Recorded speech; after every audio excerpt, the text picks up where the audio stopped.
এই দুর্নীতিটা দূর করা যায়, তাহলে আমাদের এই বাংলাদেশ যে একটা সমৃদ্ধ রাষ্ট্রে পরিণত হবে, সেটা পৃথিবীর বুকে টপ ক্যাটাগরির রাষ্ট্র হিসেবে তার পরিচয় আত্মপ্রকাশ করা সম্ভব হবে। আমি অবাক হয়ে রইলাম সেই ভাইটার দিকে তাকিয়ে।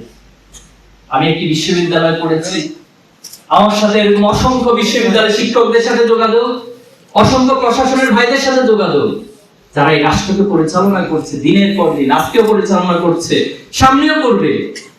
একজন দিনমজুরের মধ্যে যদি এই রাষ্ট্র নিয়ে চিন্তাটা চেতনাটা এই পর্যায়ে থাকে, তাহলে একাডেমিক জায়গা থেকে, প্রফেশনাল জায়গা থেকে যারা নিজেদেরকে উচ্চ আসনে আসীন করেছেন, তাদের মধ্যে কেন এই চেতনা মধ্যে আসে না?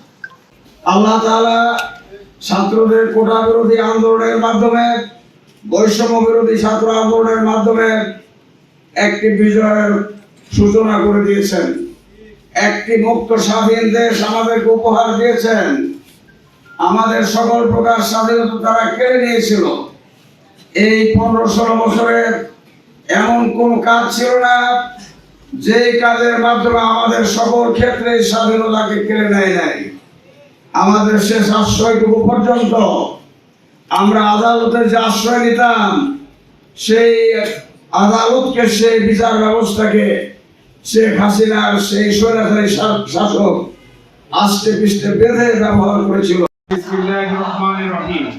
উপস্থিত সম্মানিত আজকের প্রোগ্রামের মেহমানবৃন্দ, সাংবাদিক ভাইরা, আমার প্রান্তীয় সাথী ভাইরা, সবাইকে সালাম জানাচ্ছি। আসসালামু আলাইকুম ওয়া রাহমাতুল্লাহি ওয়া বারাকাতুহু। সবাই ভালো আছেন? আলহামদুলিল্লাহ। প্রিয় ভাইরা, আজকের প্রোগ্রামের প্রধান অতিথির বক্তব্য আমরা ইতিমধ্যে শুনে ফেলেছি। আমার খুব বেশি কিছু বলার নেই।